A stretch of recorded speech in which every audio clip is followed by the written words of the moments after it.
मेरे तलाक के 10 साल हो चुके थे और इस दौरान मैं अपने एकाकी जीवन की शांत लय के आदी हो गया था। 34 साल की उम्र में मुझे अपने दिनों की पूर्वानुमेयता में आराम मिलता था, लेकिन रातें अलग थीं। घर का मौन अक्सर भारी महसूस होता था, मेरे अंदर के खालीपन की निरंतर याद दिलाता रहता था। वह मंगलवार की रात किसी भी अन्य रात की तरह शुरू हुई। मैं बिस्तर पर लेटा था, थकावट मेरे चारों ओर मोटी चादर की तरह लिपट रही थी।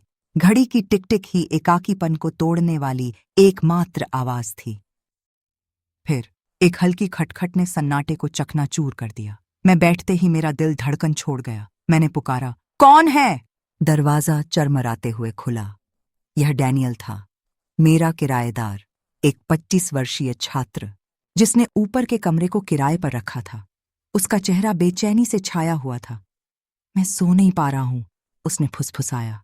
मैं हिचकिचाया, फिर आर्म चेयर की ओर सिर हिलाया। बैठो, मैंने तुम्हें धीरे से कहा। वह बैठ गया। उसकी आंखों में कुछ ऐसा था जिसे मैं समझ नहीं पाई। थकान और अनकहे भावनाओं का मिश्रण। जैसे जैसे रात बीतती गई, हमने धीरे से बात की। कोई महत्वपूर्ण बात नहीं, बस जीवन, अकेलापन और चीजें जिन्हें हम शायद ही दूसरों के सामने स्वीकार करते थे।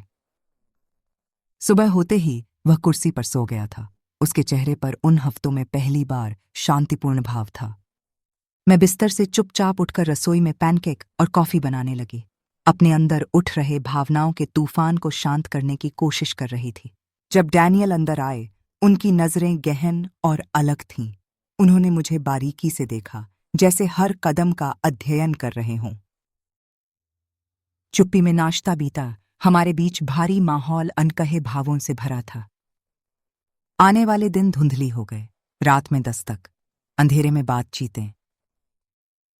हम दोनों में से कोई भी अनदेखा नहीं कर सकता था बढ़ता बंधन। एक शाम उसने आखिरकार वे शब्द कह दिए जो हमारे बीच अनकहे रह गए थे। मुझे नहीं पता क्यों, लेकिन आपके साथ होना सचमुच में बेहद अलग महसूस होता है, जैसे आप ही हैं जो मुझे पूरी तरह से समझते हैं। उसके शब्दों ने मुझे मेरी उम्मीदों से ज्यादा प्रभावित किया। मुझे नहीं पता था कहना क्या, नहीं पता था सूक्ष्म सीमा को कैसे पार करना, सुख और कुछ गहराई के बीच। मैंने खुद से दूरी बनाए रखने को कहा। हर प्रयास में मैं फिर भी उसकी गर्माहट और दुर्लभ जुड़ाव की भावना की ओर आकर्षित हो गया, जिसे वर्षों में महसूस नहीं किया था। रात बढ़ते ही मैंने महसूस किया कि मैं ऐसी चीज में फंसा हूं जिसे समझ नहीं पा रहा था। एक बंधन मुझे बदल, परख और भावनाओं का सामना करवा रहा था। मैं उन्हें नाम देने के लिए तैयार नहीं था। अगले रातें भी भारी होती गईं। मैंने उस शांत खटखटाहट को सुनते हुए आधा उम्मीद, आधा डर महसूस किया। धन्यवाद। और वास्तव में एक रात, ठीक जब घड़ी ने आधी रात का समय दिखाया, वहां वह था। दरवाजे पर 3 नरम थपथपाहट। मैं जम गया। मेरी छाती तंग हुई। अंदर आने देना और दूरी बनाए रखना बीच फंसी। मुझे जरूरत थी। आखिरकार फुसफुसाकर कहा, आओ अंदर। डैनियल अंदर कदम रखा। मंद रोशनी में उसका चेहरा अस्पष्ट था। वह एक पल के लिए वहीं खड़ा रहा, जैसे सही शब्द खोज रहा हो।